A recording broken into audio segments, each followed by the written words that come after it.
할렐루야. 우리 함께 사도신경으로 우리 신앙을 고백하시면서 주님 앞으로 나아가겠습니다.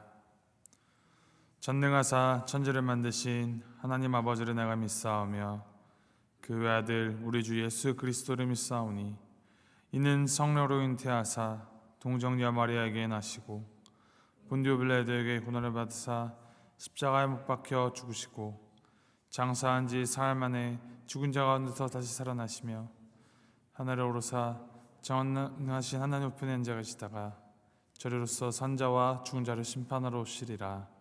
성령을 믿사오며 거룩한 공예와 성도가 서로 교통하는 것과 죄를 사하여 주는 것과 몸이 다시 사는 것과 영원히 사는 것을 믿사옵나이다.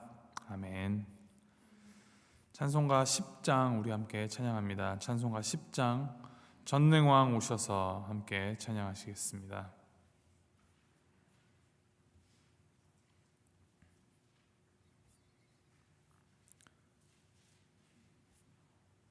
찬송가 10장 전능왕 오셔서 우리 함께 찬양합니다. 전능왕 오셔서 주 이름 찬송케 하옵소서. 영광과 권능의 성부여 오셔서 우리를 다스려 주옵소서. 강생한 성자여 오셔서 기도를 들으소서. 택하신 백성들 복 내려주시고 거룩한 마음을 주옵소서. 위로의 주 성령 오셔서 큰 증거 주옵소서. 전능한 주시여 각 사람 맘에서 떠나지 마시고 계십소서. 성삼위일체께 한없는 찬송을 드립니다. 존귀한 주님을 영광 중 배옵고 영원히 모시게 하옵소서. 아멘. 아멘. 하나님께서 오늘 우리에게 주신 말씀 사무엘하 19장 9절부터 15절까지 말씀입니다. 사무엘하 19장 9절에서부터 15절까지 말씀 우리 함께 교독하시겠습니다. 사무엘하 19장 9절에서부터 15절까지 말씀, 제가 19절 말씀 먼저 읽도록 하겠습니다.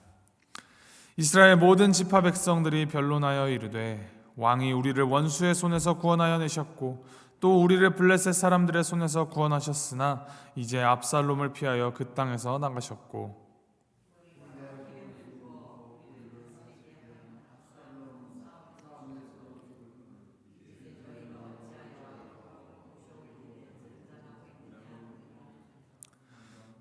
다윗 왕이 사독과 아비아달 두 제사장에게 소식을 전하여 이르되 너희는 유다 장로들에게 말하여 이르기를 왕의 말씀이 온 이스라엘이 왕을 왕궁으로 도로 모셔오자 하는 말이 왕께 들렸거늘 너희는 어찌하여 왕을 궁으로 모시는 일에 나중이 되느냐.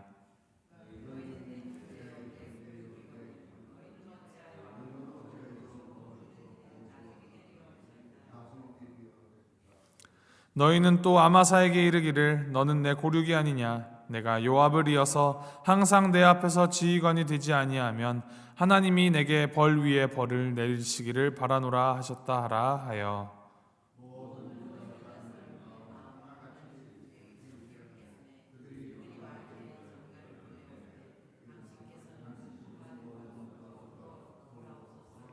우리 15절 함께 읽겠습니다. 왕이 돌아와 요단의 이름에 유다 족속이 왕을 맞아 요단을 건너가게 하려고 길갈로 오니라. 아멘. 압살롬과의 전쟁에서 이기고 이제 반역을 일으켰던 압살롬이 죽었으므로 다윗이 이제 왕으로 다시 복권되는 것, 다시 왕의 자리에 오르는 것은 이제 자연스러운 일로 보여집니다. 그런데 이 다윗의 왕권의 복권이 그렇게 매끄러워 보이지가 않습니다. 9절 말씀에 이스라엘의 모든 지파가 함께 모여 회의를 한다 기록합니다.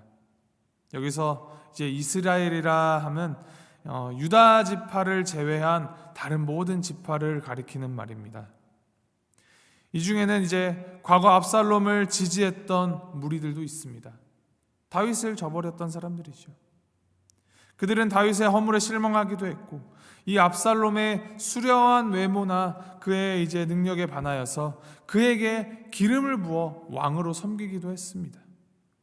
그러나 이들은 이제 전쟁의 결과로 압살롬이 패하고 압살롬이 죽자 다윗을 다시 왕으로 모셔오는 일을 두고 자기들끼리 정죄하면서 다투고 있습니다. 이제 9절에 나온 이 변론하여라는 단어가 원어적으로는 정죄하다, 책망하다라는 의미에 담고 있는 말입니다. 우리는 이러한 움직임 속에서 당시 백성들의 다양한 목소리가 있었음을 우리가 알 수 있습니다. 한편에서는 압살롬을 지지했던 이 자신들의 과오를 인정함과 동시에 다윗을 다시금 존경하면서 그의 복권을 주장하는 이가 있는 반면에 다른 한편에서는 현실적인 판단에서 다윗이 썩 마음에 들지 않아도 압살롬이 이미 죽었기에 나라의 안정을 위해서는 다윗을 복권시켜야 한다는 주장도 있었습니다. 이들은 이 왕을 복권하는 일에 있어서 서로 다른 생각을 가졌지만 그러면서도 이제 하나의 공통된 이제 결론을 낼 수 있었습니다. 그것은 다윗 왕을 궁으로 다시 모셔오자라는 것입니다. 10절 말씀에 이들 중 강경한 자의 목소리가 이렇게 말합니다. 압살롬은 싸움에서 죽었거늘 이제 너희가 어찌하여 왕을 도로 모셔올 일에 잠잠하고 있느냐. 이 말을 하는 대상이 누구냐? 그것은 바로 유다 지파입니다. 유다 지파가 문제를 보입니다. 전쟁에 이기고도 이제 아직 그가 기거하던 마하나임 성에 있는 다윗에게 이스라엘의 다른 지파들은 왕으로 이제 궁으로 다시 모셔오자라는 말을 하고 있는데 그것이 다윗이 이제 기다리고 바라던 바인데 유다 지파가 그 일에 썩 반응이 탐탁치가 않습니다. 다윗으로서는 이제 예루살렘으로 돌아가는 일이 그의 이 대의 명분에 필요했습니다. 왜냐하면 백성들의 입장에서 보았을 때 다윗이 하나님의 언약궤와 백성들이 있는 예루살렘을 이제 떠난 일이 용납되지 않았기 때문입니다. 물론 우리는 다윗이 왜 그러야 했는지 그 긴박한 사정을 잘 알고 있었지만 지금처럼 정보가 빨리 공유되지 않는 그 옛날 시대에 많은 사람들이 다윗이 예루살렘을 버리고 스스로 왕의 직위를 버리고 도망간 것처럼 오해되었기 때문입니다. 그래서 다윗으로서도 이스라엘 전체 백성들에 의한 그 복권이 형식적인 그런 절차가 보여지는 것이 필요했던 것입니다. 그래서 다윗은 시간이 조금 지연되어도 스스로 예루살렘으로 돌아가지 않았습니다. 이스라엘 백성들이 그를 이제 모셔오기를 기다리는 것이죠. 그러던 중에 이스라엘 백성들로부터 왕을 궁으로 도로 모셔오자라는 말들이 이제 들려옵니다. 듣던 중에 반가운 이야기죠. 그런데 정작 다윗을 지지하고 있던 다윗의 출신 지파인 이 유다 지파에서 그것을 별로 반응하지 않고 있는 것입니다.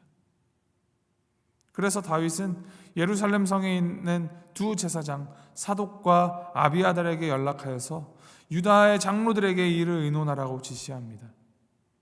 온전히 회복하기 위하여, 다시는 이 갈등 상황을 겪지 않기 위하여 모든 지파들이 함께 합의하여 하나된 마음으로 다윗의 기완을 그렇게 만들어 가기를 바란 것입니다. 그런데 왜 다윗의 출신 지파인 유다 지파가 다른 이스라엘 지파보다도 왕을 모셔오는 일에 그렇게 미적지근한 반응을 보였을까요? 그것은 이유가 있습니다. 압살롬이 자신이 새로운 왕임을 선포한 곳, 그곳이 헤브론이었습니다.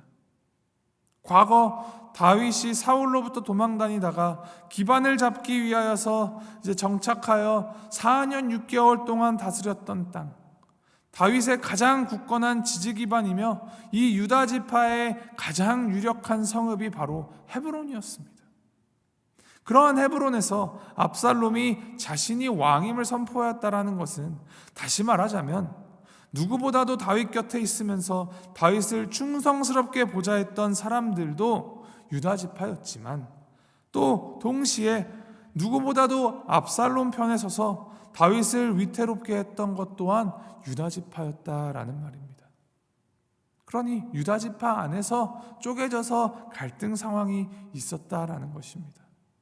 그 여전한 논쟁과 긴장과 갈등이 있었기 때문에 유다 지파 내부에서 또 갈등이 있었고, 또한 이 유다 지파와 다른 지파들 사이에서도 갈등이 있었기 때문에 그 갈등 상황이 여전히 이스라엘 안에 존재하고 있었음을 오늘 말씀 안에서 우리는 읽어낼 수가 있습니다. 이러한 상황 가운데에서 온 이스라엘, 온 나라를 이제 하나로 다시 연합시키고자 다윗이 꾀를 써서 이제 사람들이 자신을 예루살렘으로 모셔오게끔 할 뿐만이 아니라 아마사를 군대 장관으로 세우겠노라라고 약속을 합니다. 아마사는 압살롬의 군대 장관이었습니다. 압살롬의 군대 장관이었던 이 아마사를 자신의 군대 장관, 이 전쟁에서 승리를 이끈 요압을 대신하여서 군대 장관에 앉힌다라는 것이죠. 그것은 분열되어서 싸우던 적이 아니라 이제 우리가 하나로서 하나의 이스라엘로 내가 품어주겠다라는, 어떻게 보면 관용과 용납의 모습으로 보입니다. 정치적인 선택이죠. 그런데 이것이 또 다른 갈등의 씨앗이 되어버립니다.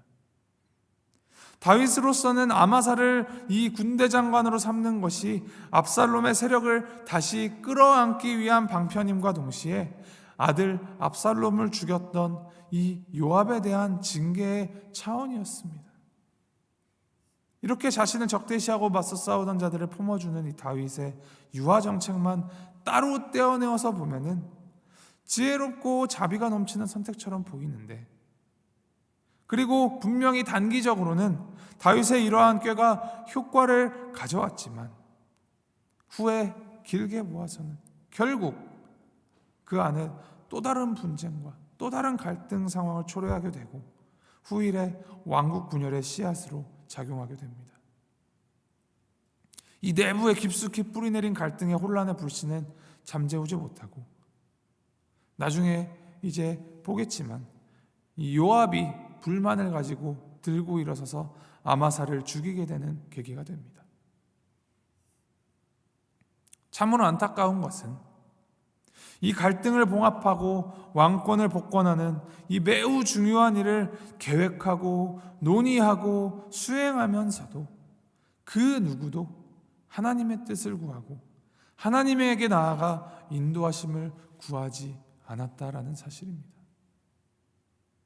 매사에 하나님께 여쭈던 다윗도 자신의 이 정략적인 생각대로, 그리고 하나님을 섬기는 제사장들도 하나님에게로 나아가질 않았습니다.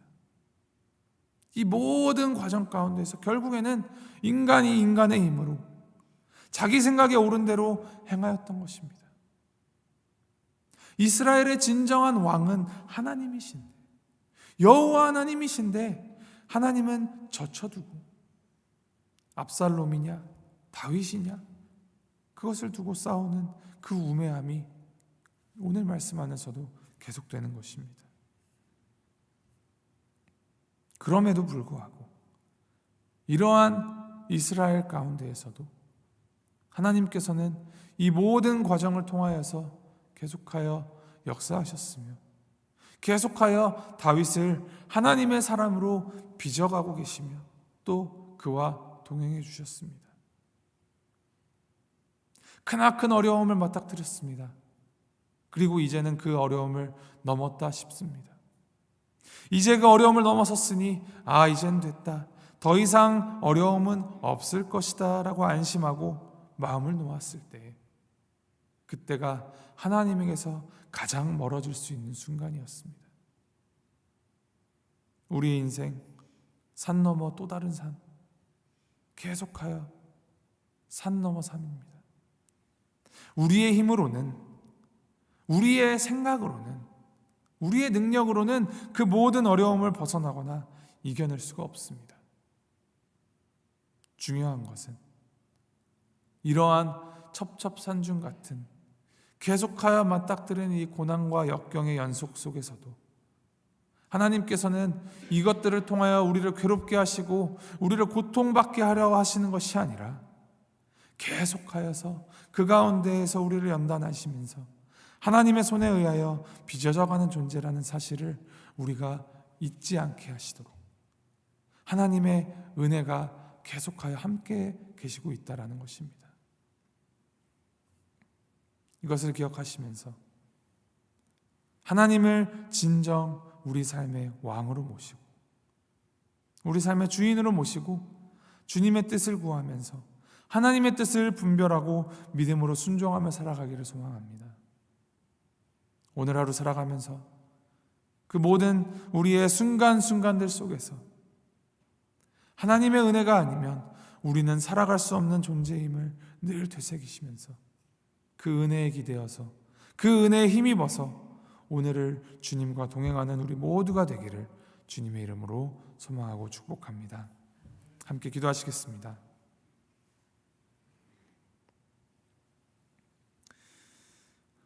하나님 아버지,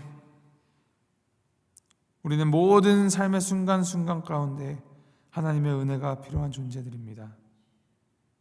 아버지의 은혜가 없으면 한시라도 살아갈 수 없는 먼지와 같은 존재들입니다.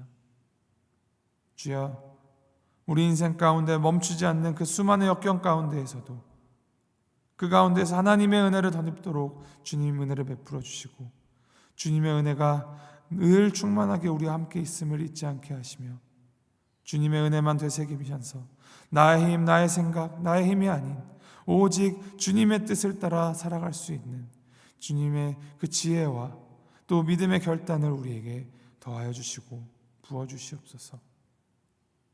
늘 주님의 은혜에 목말라 사모하게 하시며 가난한 심령으로 겸손한 마음으로 주님을 구하고 주님을 찾으며 주님과 동행하는 우리가 될 수 있도록 주님 인도하여 주시옵소서. 감사드리며 이 모든 말씀 우리 주 예수 그리스도의 이름으로 기도합니다. 아멘. 하늘에 계신 우리 아버지여, 이름이 거룩히 여김을 받으시오며 나라의 마옵시며 뜻이 하늘에서 이룬 것 같이 땅에서도 이루어지이다. 오늘날 우리에게 일용할 양식을 주옵시고 우리가 우리에게 죄 지은 자를 사하여 준 것 같이 우리의 죄를 사하여 주옵시고 우리를 시험에 들게 하지 마옵시고 다만 악에서 구하옵소서.